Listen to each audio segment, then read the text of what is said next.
fart bubble because these things are so damn tight. They don't give me no space. Oh yeah, fart bubble. Is it gonna go up the back or up the front? Up the back. Oh, Yeah. It'll go up the back. like your shirt wool is just like magically like just Go start. And we're live. Man. Yeah, we're up We're now. live? We're live. It's pretty magical when you when you fart into a when you fart into anything, I guess. Yeah. Period. You know. Yeah. What the fuck are the a wetsuit? Fart into a wetsuit. Of course you did. Yeah, it's amazing. Actually, I did that in yours. You pull the neck out, and it's just like, whoa! I don't know It really seals it in somehow. I don't understand. Well, I mean, if water can't get in and out, Yeah, right. pretty sure farts a little bit thicker bad. than water. It's a bad situation. Farts are thick and what is that saying? Something is thicker than water. Blood? Blood is thicker than water. Yes. What a good saying. Tren. I would Tren know is thicker nothing than- about that. But Water thicker than blood. A real question: is Tren thicker than water? Because isn't it mixed with oil to get in the right? So what? Water and oil don't mix. I don't know. Yeah. So But Tren and oil do. I don't know. Nsima, what's You guys Tren? can continue this conversation. Yeah, I'm just Nsima. I'm gonna take my kratom. Seema's on loads of stuff. You see So how much jacked he stuff. was on that walk? You know It's what's impossible. I just stare at his lats when we're walking on purpose. I just like, dude, like it doesn't make sense. Like they're just there and like there's back and forth, back and forth. And I'm just like bouncing. thunk. real quick? I want to let you guys know that we have an episode with Lane Norton coming out next week. And Lane said something where I was like, huh.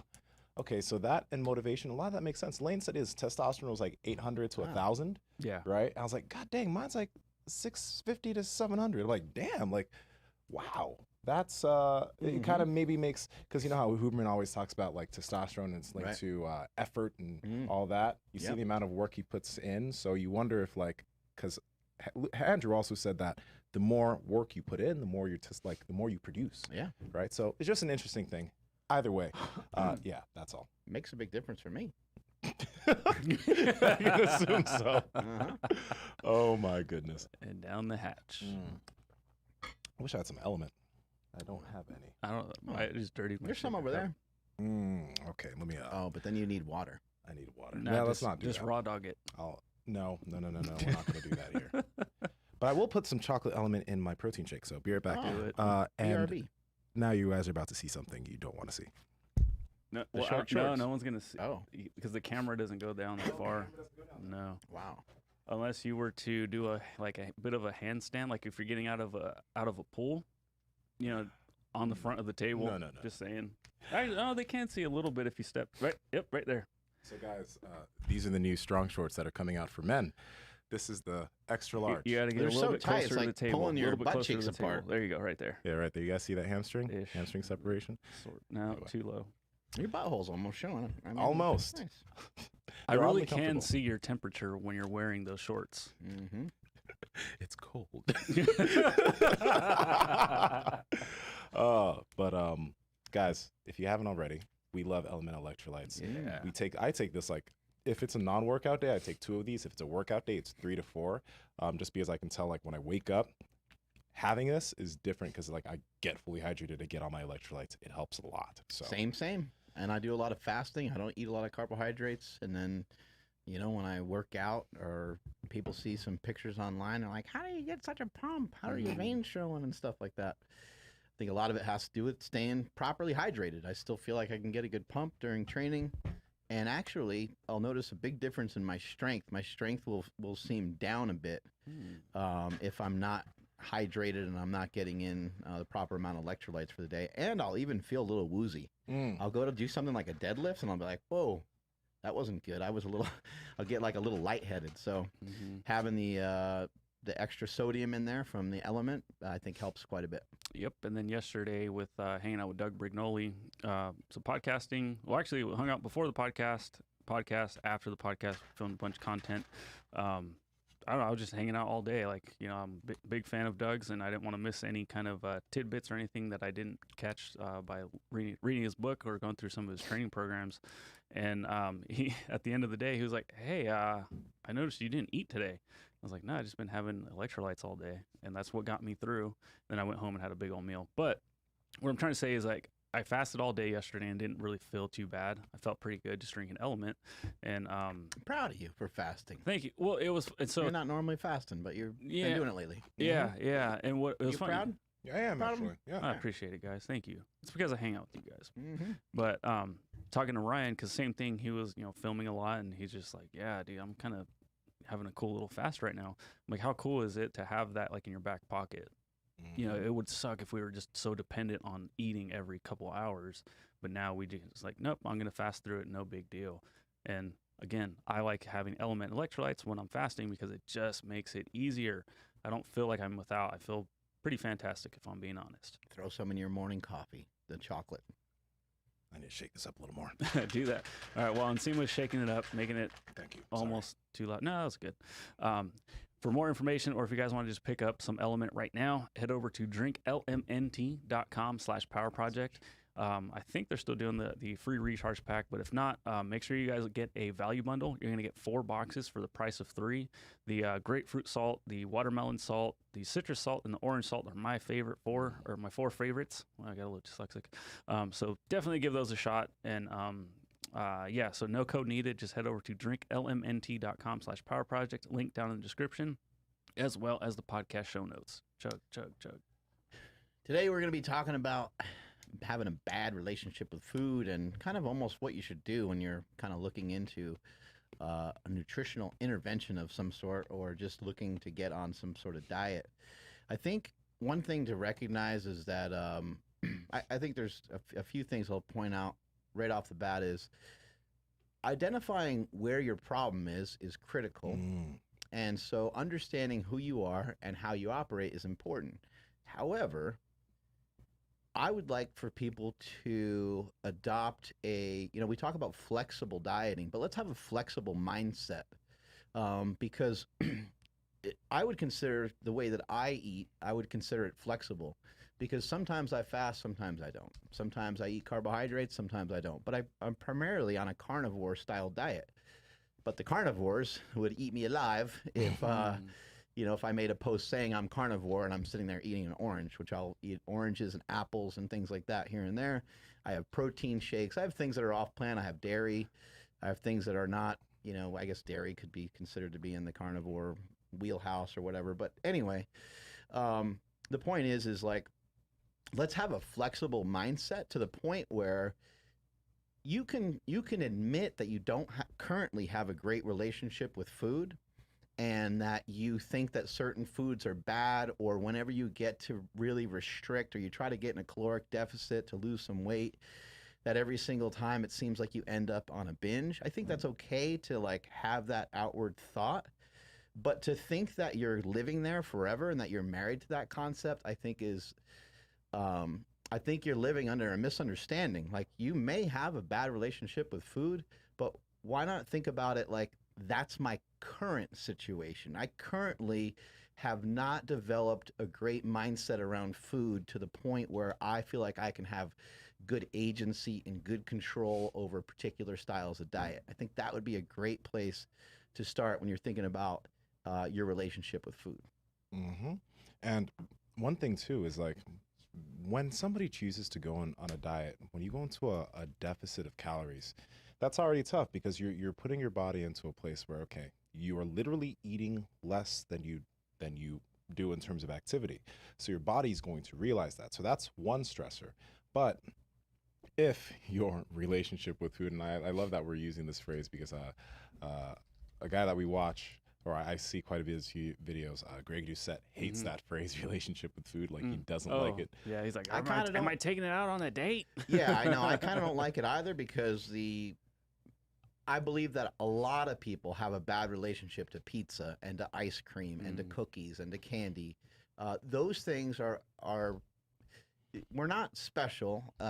We're all in this together. And as Nsima's mentioning here, that if you're going to go and reduce the overall amount of calories that you're going to consume, you most likely are going to be reducing the amount of food that you're used to. There's ways to kind of get around that part. We can talk about that as we move forward. But you're most likely going to be reducing the amount of energy that your body is used to consuming, and so therefore you're going to be fucking hungry. Yeah. And everyone's going to be hungry, and not everyone's going to be hungry, but most people are going to feel hungry, and most people are going to feel like they have potential to go off the rails and have a bad relationship with food. Absolutely. And like you mentioned, one of the big things you need to do first is you need to identify your problem.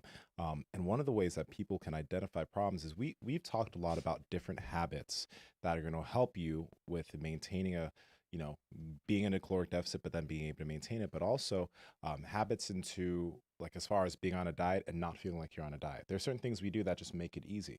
But one of the things that could be super beneficial isn't something that you need to do the whole time you're dieting. But like I said, this is kind of a preview into our conversation we had with Lane, which is coming up on Monday. One of the things that he mentioned was, tracking calories a little bit, just so you understand what's actually going on, because he's had anecdotes of people tracking where they're like, I think I'm eating 1,300 calories a day. Then they track their liquids, they track all the snacks they have, they track their salads that have the almonds and the salad dressing and the whatever in it. And they weren't actually eating 1,300 calories a day. They're eating 2,700 calories a day.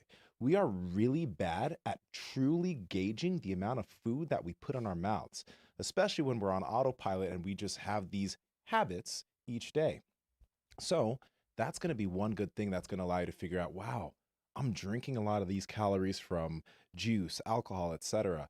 And I'm snacking on all these little things, but they're adding up to 800, 900 calories. You can realize, oh, those are one of my problems. So now that you're like, let me instead try to drink drinks that don't have calories, and maybe I can be more cognizant of my snacks. Or like us, I just really don't snack. It's rare, but I do have some stuff here and there. Why do you think that you don't snack personally? Well, because why'd you make that choice?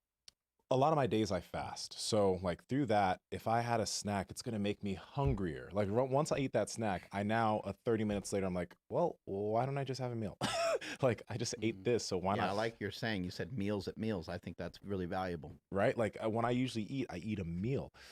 So it turns into, okay, why don't I just eat more food? Maybe you're thinking it's not worth it. It's not worth it for me, because it's like what I get from that snack doesn't help me feel full. It doesn't help me feel satiated. It just gets me thinking about more food, right? And if I'm going through my day, I'm not trying to think about more food at noon. I want to eat later on. And also, especially like with nuts, almonds, like any type of small snack, you'll put a few. I like cashews. Cashews were my guilty pleasure. Oh, I love cashews. Hot cashews? I've never had hot cashews. Oh, now you got a boy. Heat them up. Well, just get them from like the peanut guy or whatever. The peanut gallery. Yeah, it comes hot. Pause. What? Yeah, no, like heat them up, throw them in the microwave. Oh yeah, okay. Or just do that, yeah. But like, if I were to take a few cashews, I'd have a mouthful, and that'll be like, why not a little more? And then it would turn into it tastes too many like cashews. hard butter to me. They're just so delicious. Yes, it really is like hard butter, right? Crunchy butter. And then like macadamia nuts just is butter. Oh, crunchy butter. You know what? I've never liked Fumble. macadamia nuts. I don't know why. They just taste too like. Well, every once in a while you I get love the texture. Every once in a while you get a macadamia nut too that's like a little off. I don't know why that is, but like some of them, a bunch of them taste really good, and you get one that's like just doesn't taste. So then you great. got to eat like 20 more to wash that taste out. Of course, but yeah, I mean these things get to be calorically dense. So dense. Before you know it, I mean even just a couple handfuls of nuts. Can I get a hey now? No. is quite a bit of calories. What I think is important, and you're mentioning. You're mentioning, weighing your food, measuring it out, and tracking and those things. I do think that there's some value in that, because you would be surprised to know that there are some foods that can really be maybe more worth it to you than, and Nsima's talking about the snacks for him personally not being worth it. You might find that certain things are worth it to you because they have high amount of volume and low amounts of calories. An example of this would be something like egg whites. I know recently, because people are talking more about the importance of consuming fat, I think that sometimes we're trying to get like this message across that you shouldn't be like fat free. But at the same time, egg whites still have a tremendous value. I still utilize egg whites at least a couple times a week. If I cook up a steak and I want to have an egg or two with it, I'll usually use a couple of egg whites, and I'll use a couple of whole eggs as well. What the egg whites do for me is it allows me to use cheese. Right now, I'm replacing some of the calories I might get from the yolk with some of the cheese. But even if I don't do that, all I'm doing is I'm augmenting the meal by adding more volume without adding a lot more calories. So if I had, let's say to a meal you added 50 calories from egg whites, that's a pretty good portion size of egg whites, or 100 calories worth of egg whites would be a pretty decent portion size of egg whites. That might be something that will assist you to feel more full and more satiated because you have more volume. You also could take a bunch of spinach or some type of vegetable and heat that up, cook that up, and have that with an omelet or something like that. And again, that could be another thing that could help fill you up with the overall amount of volume. That's one of the great things about vegetables, is if they're not accompanied by anything, if you don't cook them in anything, they are high in volume, but they're low in calories. Another thing to think about too. So picking foods that have high volume, right? Good amount of fiber, like they take up bulk. We talk about protein all the time, but another part of identifying your problem is figuring out in what situations do you typically make the biggest mistakes. So that's why, like, I was talking to somebody the other day, and they were talking about like when they usually diet, that sometimes they end up binging. I'm like, okay, so what ends up happening in these situations when you binge? Like, take me through the day. What happens? Like, well, I mean, I have my, I'm eating, I'm being in a deficit. They were talking about the protein sources they eat, and they were saying like protein bars, sometimes drink whey protein, get a lot of it from bars, shakes, not a lot from food. Well, if we're able to then change our habit from getting a lot of protein from these sources and getting more protein from food and still utilizing protein shakes here and there, maybe that'll be something that allows you to be satiated by the end of the day so that you don't end up being binging. Because if you feel hungry at the end of the day, that means you're not satiated from the foods that you're eating. So that's just an example. But you need to figure out, what are the things that cause me to binge? Is it stress from work and maybe I'm not prepared as far as my meal, so I don't have anything prepared and then I just choose to go and buy something? Find out what those situations are, identify those problems, because if you haven't identified those issues, or those issues where you tend to always consistently make the mistake, you're driving home and you see McDonald's and that's the place you usually go to, you haven't identified that, then when you're in a deficit and now you're putting more stress on yourself and now you're trying to diet and you haven't dealt with, or you haven't even been cognizant of what these are, you're going to continue to make those mistakes through the diet, and then you're going to say the diet doesn't work. There's a few different ways you can work your way through some of these processes that we're talking about. So in the case of like driving past your favorite fast food place, you could simply start to select a different route on your way home. Maybe you drive a different direction because you're just like, you know what, the urge is too great. I just end up doing that all the time. But an even more powerful thing that will safeguard you away from making poor decisions is that you don't fucking care that McDonald's is there, because you're working on reframing your mindset. You're working on understanding McDonald's isn't necessarily like, for me, it's been easier for me to just put foods into certain categories and put certain things into certain categories. Even with certain people, it's easier sometimes for me to just say, that person is kind of bad for me. Like, I don't like hanging out with that person. I don't like their company. I don't hate them or anything. They're not good for me. And same thing with food. Sometimes with foods, it's been easier, even with something like Coke Zeros and stuff. I just notice I start to drink a lot of them when I have a bunch of them in my fridge. So for me personally, it's best that I don't have them in the fridge. But even a more powerful way of handling these things is to change your mindset and to understand, like, it's not that bad for me to have some here and there, but I would like to work my way towards having less of them. Same thing with your morning coffee, whatever it is that's troubling you, whatever it is that's bugging you. but I have found it to be more powerful to be able to be stronger, have a reframed mindset going into like a barbecue, a party at someone's house, learning that the potato salad and the potato chips and some of these things, for me, it's easier for me just to say those things are bad. They're bad selections. They're not part of my normal diet. Now, I'm also going to say they can be part of my diet at any time, but it just can't be all the time. And it can't just be like whenever the hell I feel like it. Because for me, if I do that and I go off plan whenever the hell I want, I'm going to make excuses on how much I want to do that, how often I want to do that. And then I'm in constant conflict, and I'm building anxiety and stress and almost even some depression in a way about the situation that I'm in, because I am trying to work towards a particular body, but I keep fucking self-sabotaging myself over and over again. And I believe that in today's world where people are talking so much very openly about anxiety, which I think is a good thing, I think a lot of people's anxiety comes from this very thing. A lot of self-sabotage over and over and over again, and not really being in true recognition of that's where a lot of your own issues are coming from. It's coming from your own, you're doing these things to yourself. It's not the stress of the day. It's not because somebody pissed you off. No one made you eat the fucking brownie. You ate the brownie. Take ownership of it. It doesn't fall in line with your goals. No reason to beat yourself up over it, but you consumed an extra 500 calories that you didn't need. It's not conducive to what your goal is. You know, back to what I talk about all the time about interest level.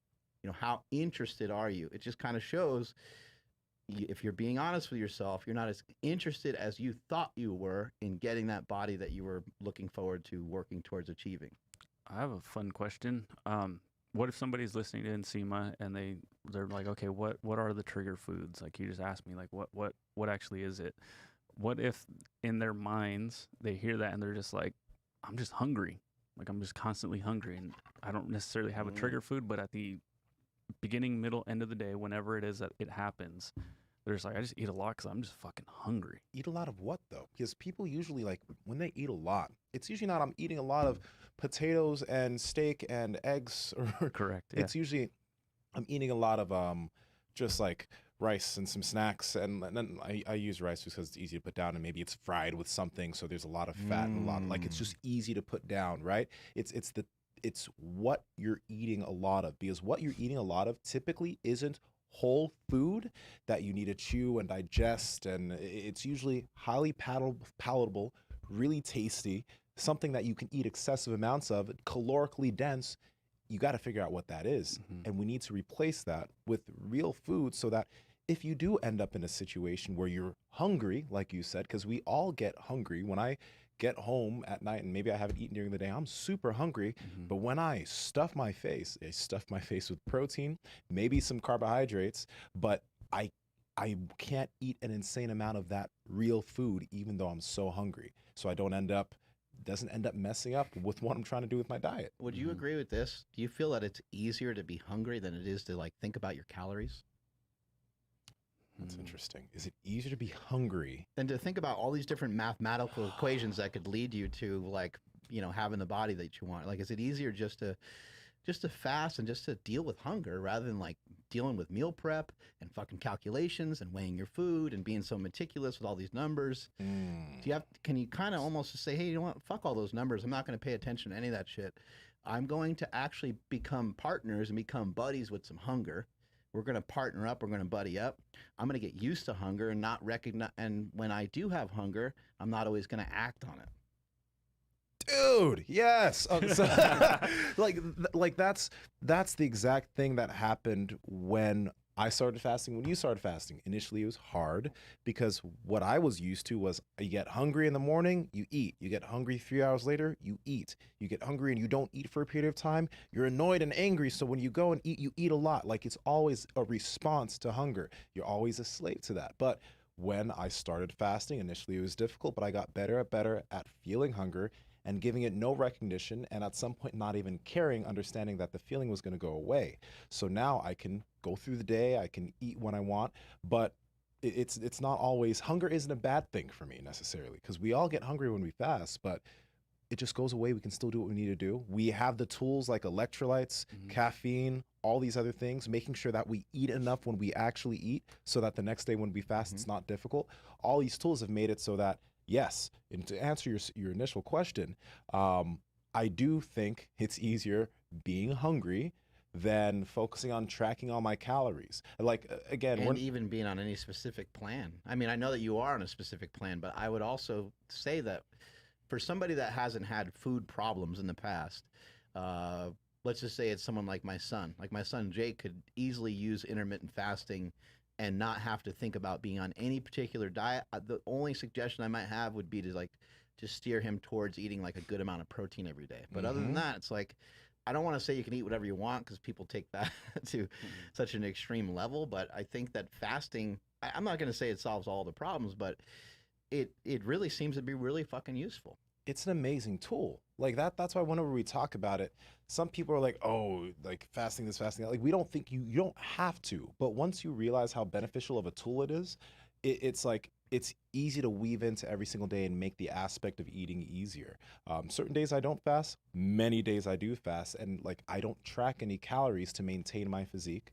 My performance is always good even when I'm fasted, because again, we have the tools necessary to perform well when fasted. It makes things a lot easier. And this is coming from a perspective of an individual who, yeah, I was never obese, but I did have really, like, I couldn't stay lean. I couldn't maintain the body I wanted to maintain without rigidly tracking calories and feeling the effects of being on a diet. When I say feeling the effects, that means that dieting was hard. It took effort. I had phases where I would binge, and then I would, like, do a little bit of, restriction for the next few days to deal with that binge, maybe a little bit more cardio. All those things, I don't do that anymore. What time do you usually eat? Usually it's in the evening. If 7 o'clock. Yeah, if it's a jiu-jitsu night, then it'll be like when I get home, like 8 or whatever. But if it's not that, typically a lot of times go the whole day either with maybe just a protein shake or not even anything. Usually, like today, I just felt like having some protein, because today was a day that if I ate later tonight, I'd probably want some carbs. But since I'm having some protein shakes in the day, I'm probably just gonna have fat and protein. But nonetheless, to say, yeah, usually I don't eat anything during the day. And what is that? Can you describe what that feels like? So you worked here all day. Mm-hmm. You probably got in some lifting. It's happened yesterday with Doug. Yeah. Yeah. Okay. Yeah, that was a full day. Mm-hmm. You shot a ton of content, a ton of videos. Some days you're doing that on top of going to jiu-jitsu. Mm-hmm. What does it feel like when you go home? I imagine you like feed your dog or walk your dog for a minute or whatever, make sure the dog's taken care of. And then you have an opportunity to take care of yourself and to feed yourself. What the fuck does that feel like at the end of the day when it's like it's time for Nsima to eat? It feels great. It feels great. And the one thing is Does like, it feel better than the, I'll use suffering, which is a way too powerful a word, but the suffering that you had to endure through fasting through the day? Like, it feel like, to me, when I get home and I have an opportunity to eat, that feeling is so strong and so powerful. I'm like, fuck yes, this is why I love fasting. Yeah. Because now I get an opportunity to like throw down with some food. Yeah. And I get really excited about it. And I was telling my wife yesterday, I was like, I am like, I love this so much that I'm willing to fast often, because this feels so fucking good to me to have this opportunity to, like, yesterday I ate shrimp, I ate salmon, both from Eat Right, and then we went to Makuni. And it was like, it was just like 4 hours nonstop of just, annihilating food. And it was absolutely amazing. I like that so much that it makes the fasting easy. It makes it not eating easy. It makes hunger simple for me. Mm-hmm. And yeah, no, I totally agree with that. Because like yesterday, I didn't, even when Doug was in the break room eating, I wasn't thinking about food. That's the thing. Like, guys, when we say this, remember, this wasn't like how it was for us in the beginning when we started doing it. Yeah, we weren't this powerful. No, we were very weak.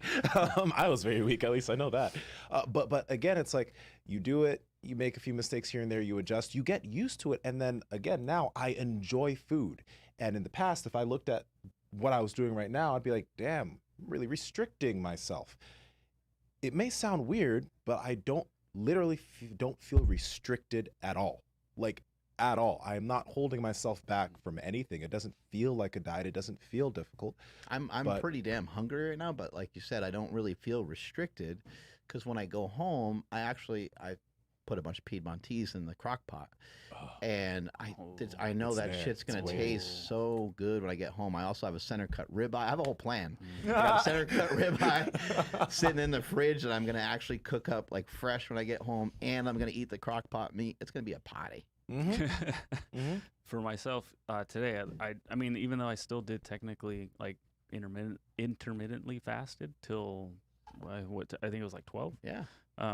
But I knew I was gonna eat today at some point while I was here because of yesterday. I went too long, and I didn't eat enough yesterday. Because I tracked my weight, I woke up 2 pounds lighter. Not saying that that's gone forever, but I did wake up pretty light today. So I'm like, yeah, today's just not a day that I'm gonna fast. But even still, it kind of happened. You know, it still kind of happened. But now I know, like, hey, I at least ate some Eat Right steak right now. And then when I get home, I'll probably eat some more steak or something, and I'll be able to like kind of make up for some of the food that I didn't eat yesterday, which means I just get to eat a bigger dinner tonight. So like it kind of, I got some credit from yesterday. Dude, but that's so great because we've done that. We've done that too. Like by practicing fasting and being a little bit rigid in the beginning, I learned about, wow, okay, so when I fast 5 or 6 days in a row, I feel hollow. The best word is like, just feeling a little bit fragile. And hollow sounds really, really like, I don't want to make it sound that crazy, but like. It's not emotional. Yeah. I just realized that like, I just feel a little bit too hungry. So maybe instead of fasting every single day, maybe there will be days where I had a protein shake with some coffee this morning. Right? On certain days, if I'm like, fasted 2 days already or 3 days, let me have a protein shake or something in the morning. Or there actually aren't many mornings where I have meals, but like if someone wants to go out to breakfast, I'll totally be like, I'm gonna go to breakfast with you. Like it doesn't stop me at all. And then I'll just have a normal day. But again, this is the flexible mindset that we're talking about here. Because when people think about the idea of flexible dieting, it's usually like trying to fit in all these, whatever foods. But more so flexible dieting is more of, okay, I don't eat a crazy amount of pizza, right? I don't. But the other night, a friend wanted to get some pizza at Pizza Press. So I was like, you know what? I've been fasting today. I'm gonna get myself a personal pizza at Pizza Press.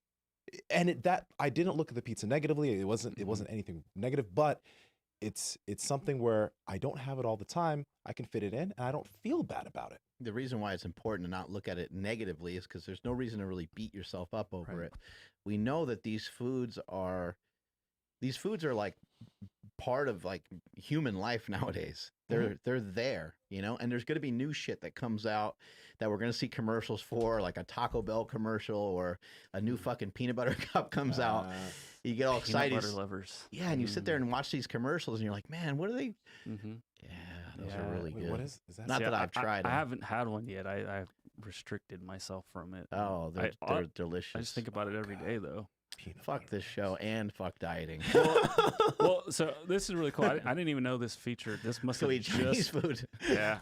This feature must have just hit our channel, but like I can actually throw up polls right here on YouTube. Nice. And so 82% of people watching right now agree Nsima that knows people with polls. Yeah. Agree.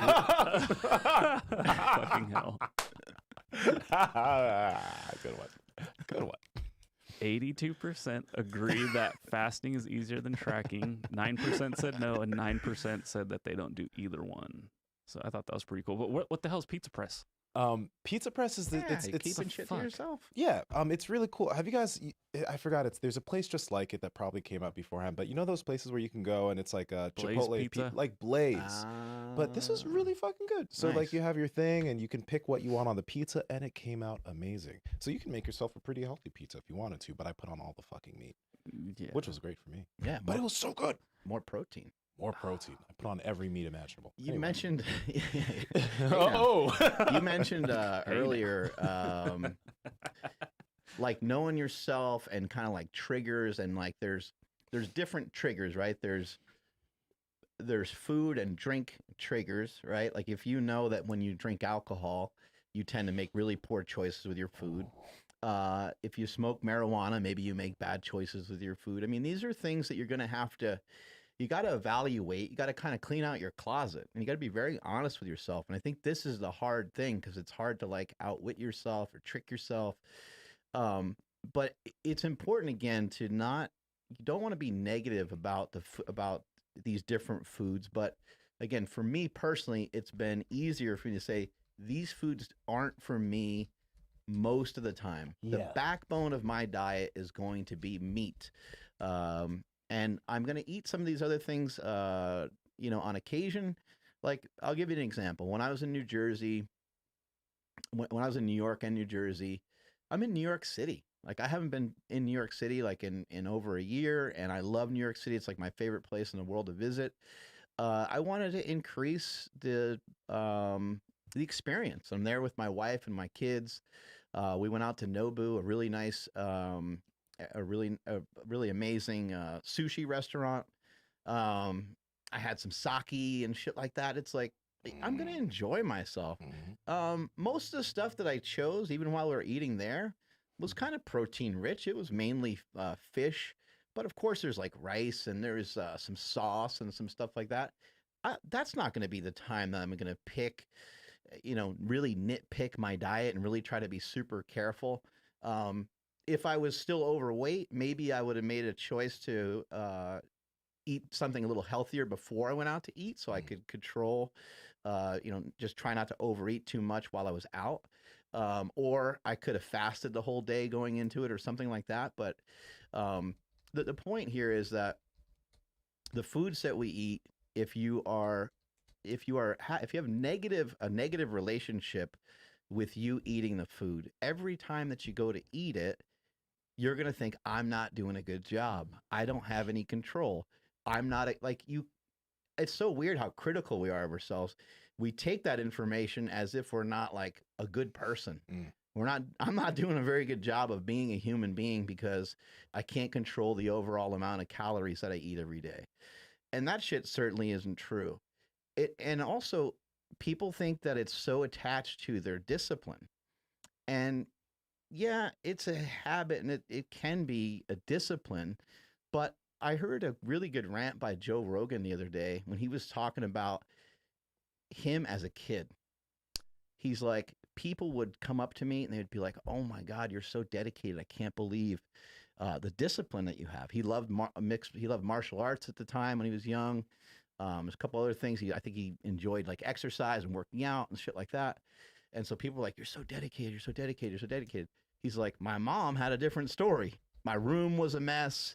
He's like, I never did my homework, you know, these other things. So I think a lot of people are going through their lives that way, where they get disciplined in some of the things that they're interested in and some of the things that they're into. But in these other areas, because I know many people, many men and women that are amazing parents, they're amazing friends, they're amazing, wonderful people, but they just struggle with their diet.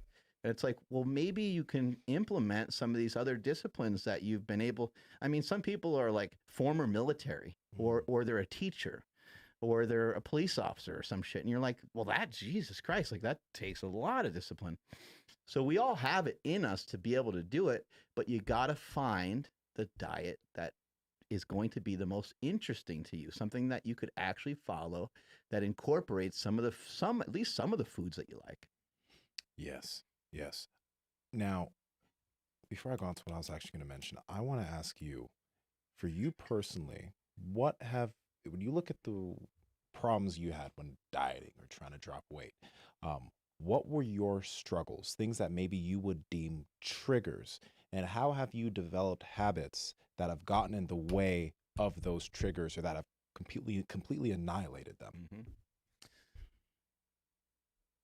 From a food perspective, it was really important for me to lean more towards savory foods.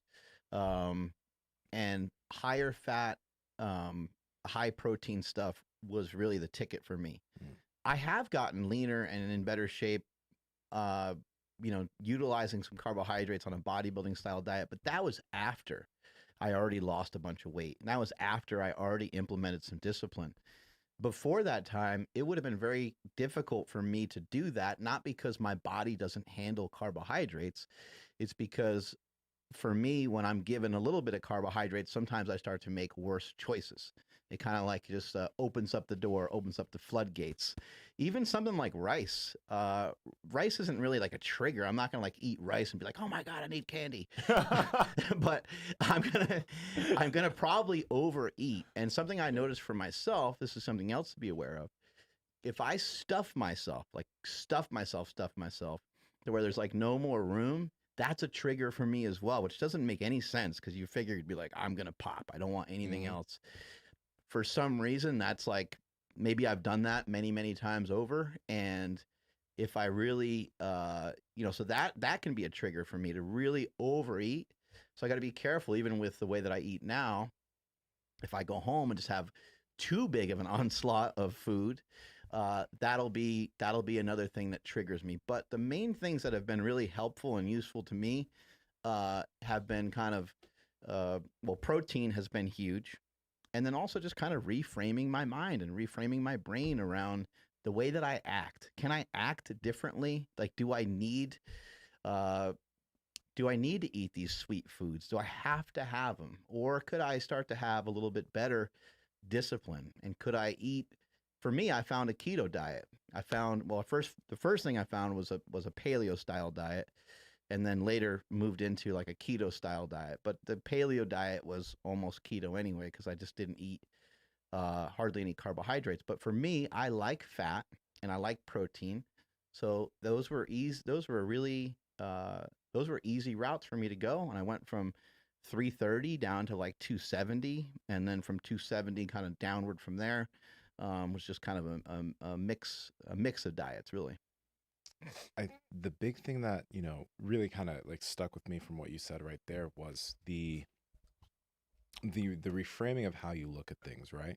Because for me personally, when I started doing fasting and I started actually seeing the effects that it had on myself and my response to hunger, because I saw like how much hunger was no longer controlling me, that's when I started to lean deeper into that. Because I was like, damn, like if I like, how much control can I get over this? Like how much, like how easy can this be for me?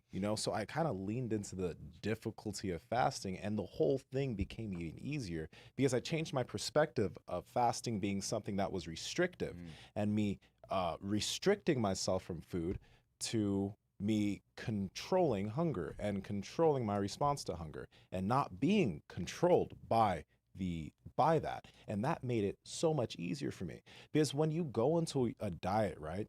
First off, when you go into any diet and you already look at it being, like I have to go on a diet because I got to lose weight.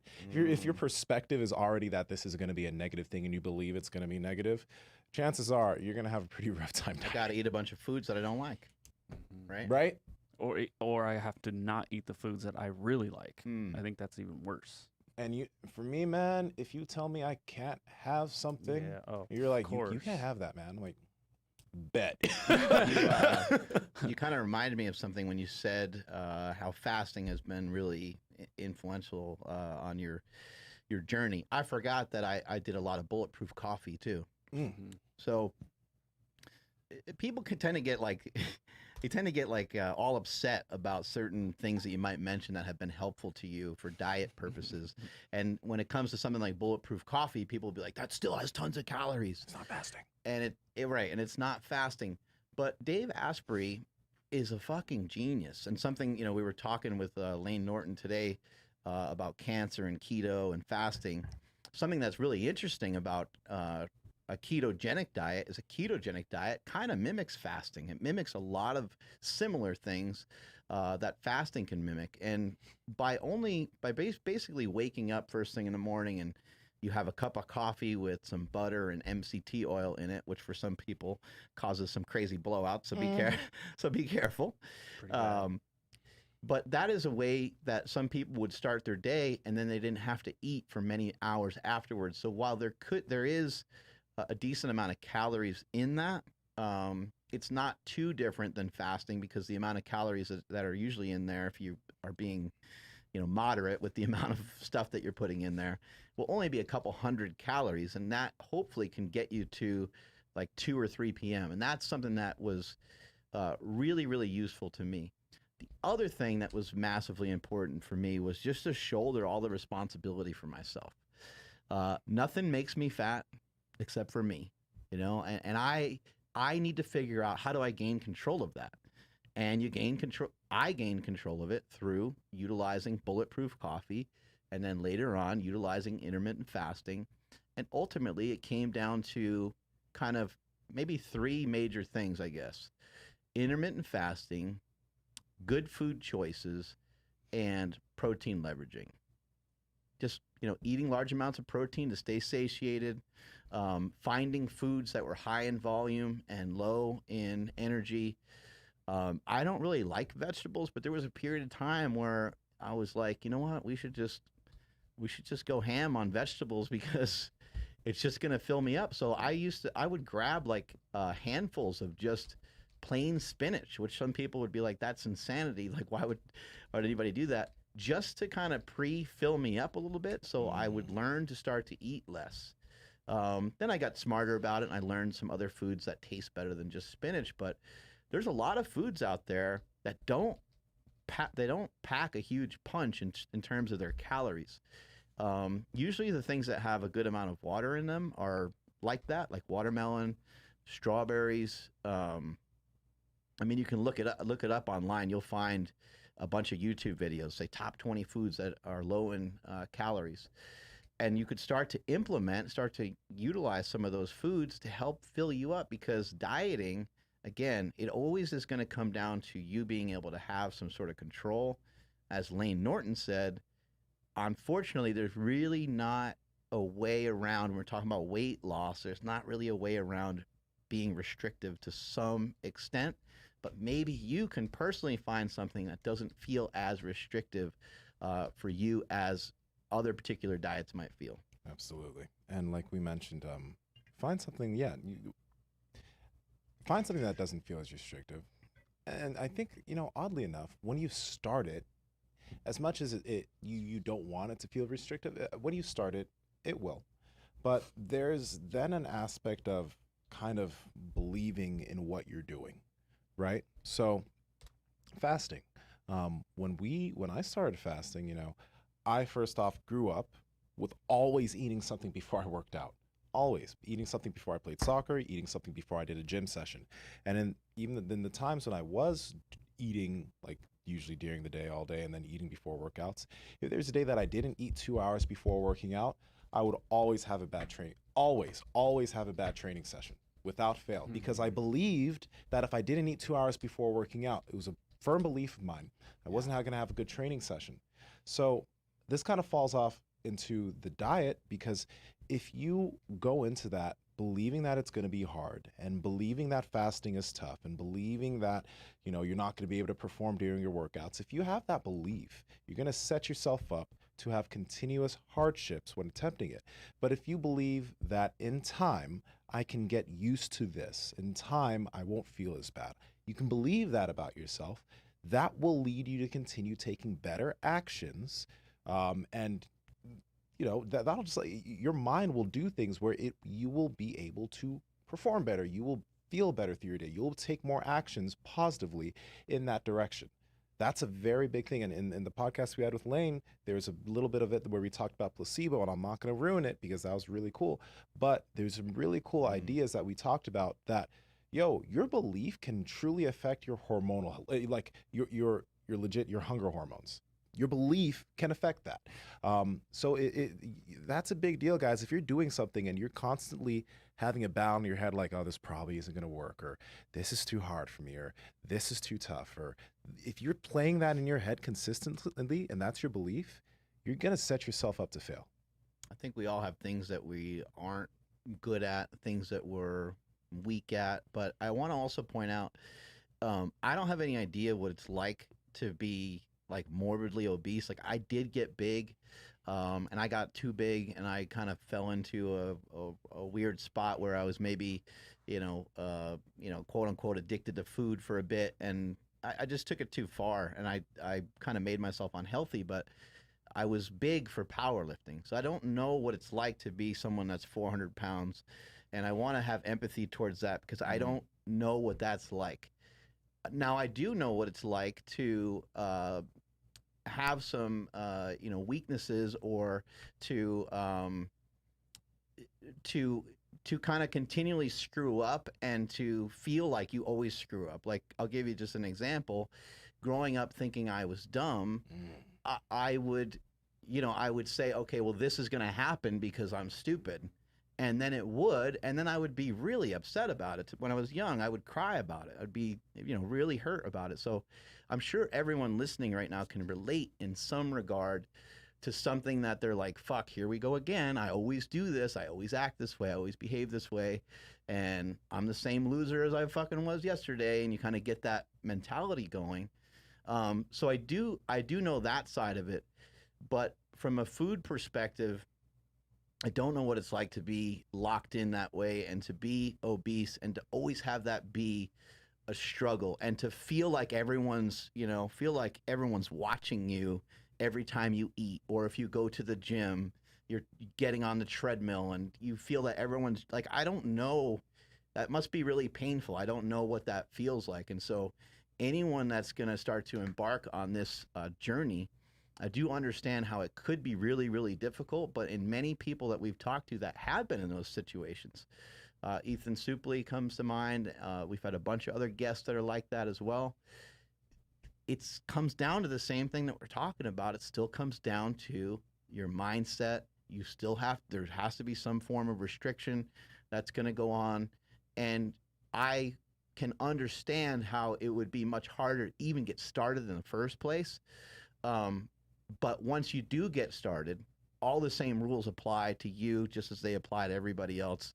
And it's going to be something that you'll have to fight for. I kind of call it war for it. You got to war for it. You got to fight for it every day. You got to battle for it every single day. And even when you get yourself in shape, you're not like, woohoo, I'm there, I made it. You're not perpetually in shape forever just because you got yourself in shape. You still have to work for it. And you might even find at some point that it becomes too hard to maintain certain levels of body fat or certain body weights. We've seen people, they'll get down to like 190 pounds from 400 pounds. And then they come back up to be like 225. And they're like, I just feel way better here. They don't gain all the weight back, but they come back up a bit because they're like, it was just it got to be a little ridiculous. So I understand how hard it can be to even get started in the first place, but hopefully you can get motivated and fired up from this show today and start taking the proper steps. Yeah. Two things, taking the proper steps. That's super important because small steps. All right. When somebody wants to, let's say you want to start fasting because we were talking about it. Don't go, if you've never done something like this before, don't be like, I'm gonna do a 20-hour fast. Like, don't start there. Start with maybe just not eating until noon, because there's the idea of, like we talked about, belief. Like you mentioned, you believed you were dumb and you did something dumb that affirmed your belief that you were dumb. And how many people do something that's dumb? Everybody, right? But that like, you already believed it, and then since you believed it, you did something. Like, yeah, I knew this is how I was. Well, if you take big steps with your diet, right, and you try to go at something too hard too fast, right, it will, if you set things up in ways that like they're just too difficult, it's going to be kind of hard for you. So if you're like, I won't eat till noon, then you don't eat till noon and you have your first meal, and then you're like, wow, okay, that was pretty easy. You had a win. Then maybe the next day or the next week, okay, I won't do it until 2. Okay, maybe that week doing it until 2 was kind of difficult, but you did it. You're like, wow, this fucking works. You set up little tiny goals incrementally, and they get a little bit harder over time, but you're getting this win streak that makes the belief in what you're doing easy. But if you go too hard, too quick, too much restriction, and you set up this amazing, crazy looking goal, but you can't even make it your first day, you're automatically going to be like, or your first few days, I'm always going to be fat. Yeah. I'm always going to be fat. Diets don't work for me. This stuff's too hard. This stuff's too restrictive.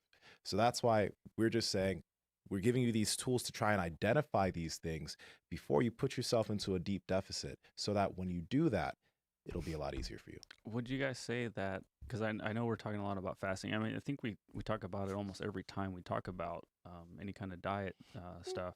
But is that step one? Like, what do you think? Like, maybe somebody doesn't even want a fast period, but they do know, like, shit, I got to start getting things in check. Where else can somebody start instead of just, I'm not going to eat till 12? Like, I think there's kind of two places to start. Number one is with some form of exercise. If I'm going to assist you, I need you to move. I need you to meet me halfway.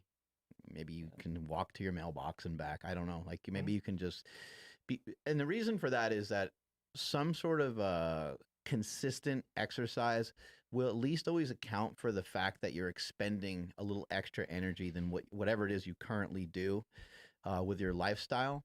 Because I think we can all understand how easy it is to, fall in love with these delicious foods that are around. Like we're all like, yeah, I get it, man. Like, fucking food's delicious. And so if you can walk or ride your bike or swim or just whatever that thing is, some form of exercise would be an amazing place to start. And if it's as little as 10 minutes, I'll take it. That would be great. 10 minutes a day of something would be awesome. And then maybe you can mature into doing something more some other time. The second thing would be to get used to food choices.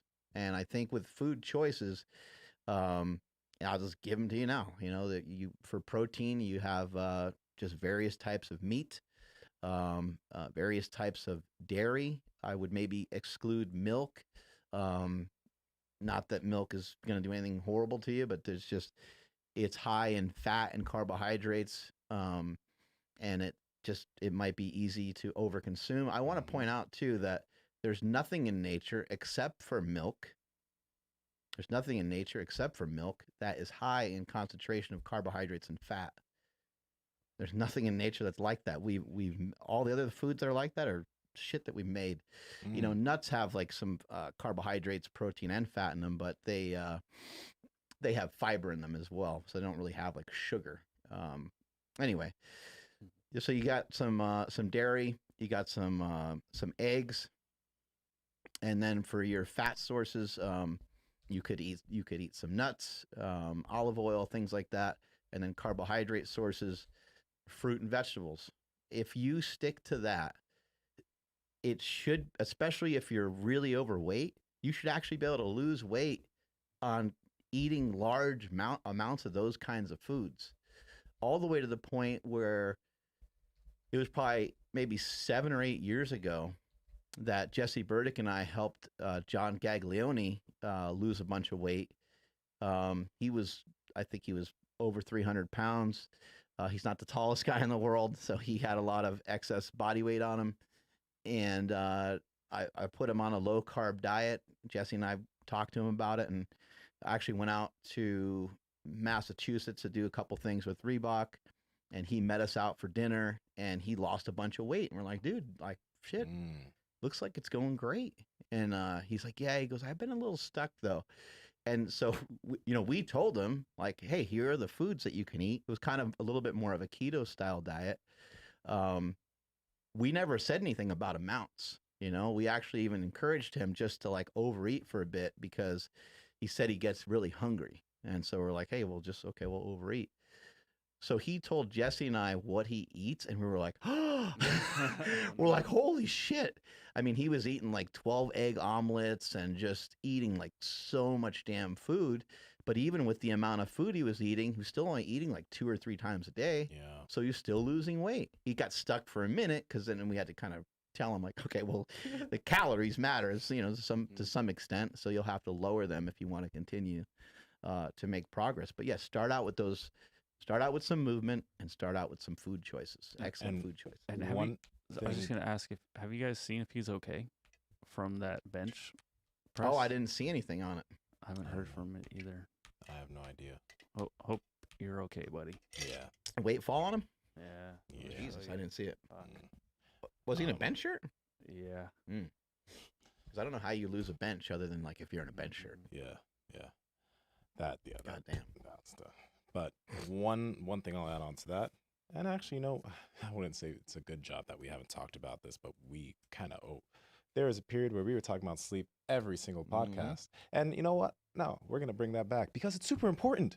Yeah. Okay, because if you're doing all these things right, but then you're getting 4 hours of sleep a night, when I'm not trying to give you guys anxiety about this, but like your ghrelin will shoot up, your leptin, which makes you feel full. You won't produce as much of that, so you'll be able to eat more food. It'll be harder to stick. You're gonna have worse cravings. Your performance in the gym will go down. You won't be able to move as much load, and you won't recover as well. Hormones won't be ideal. Like everything kind of goes out of whack when you're underslept. So that's one thing, along with all of this, that you want to make sure. I think that might be one of the easiest things for most people to fix. Some people have some issues in sleep where like, okay, maybe you might need to get, a sleep test done or something. But most people, if you can just make sure you go to sleep at the same time each night and have some good habits as far as sleep hygiene, that can make a lot of this stuff really easy when you really start doing it. So before you worry about taking sleep supplements or anything like that, try to just focus on increasing the amount of sleep you get and getting good quality sleep each night. It's been helpful to me in terms of cravings to make sure I get proper amounts of rest. In addition to that, something else that's helped me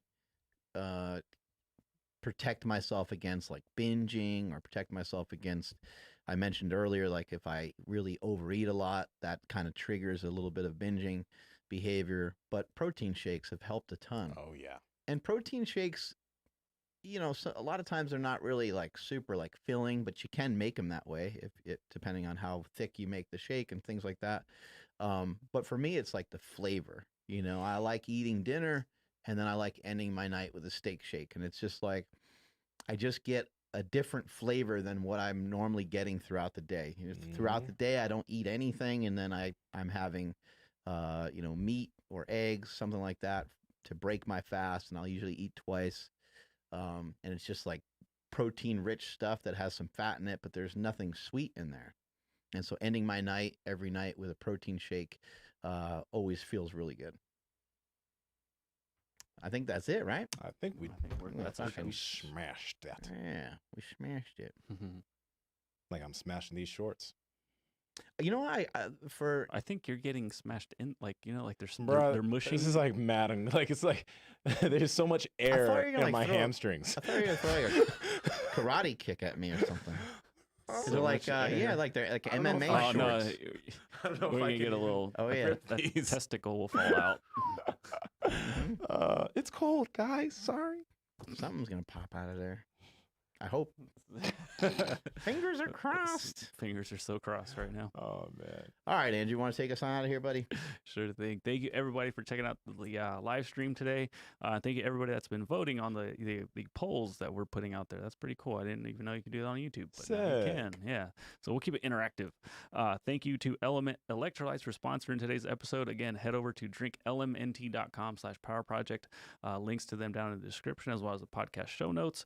Follow the podcast at Mark Bell's Power Project on Instagram, at MB Power Project on TikTok and Twitter. We're on LinkedIn, Facebook, and of course right here on YouTube. Please hit the like button if you guys dug today's episode, and hit subscribe and ring that bell notification because we're going live all the damn time. My Instagram and Twitter is at I am Andrew Z. And Nsima, where you at? We should do a poll on YouTube. Should Nsima continue rocking these shorts? Like those are like your podcasting These shorts. are the podcast. And Nsima Inyang on Instagram and YouTube, and Nsima Inyang on TikTok and Twitter. Mark. And you could win them if you keep voting. You win these Those, specific shorts used unwashed. Yeah. Put them straight into a zip bag that'll keep all the air in. You can take it, sniff it, do what you want. Wow, am I eligible I for was this gonna say, contest? I'll handle the shipping. Ship it right to yourself. I'm at Mark Smelly Bell. Strength is never a weakness. Weakness is never a strength. Catch you guys later.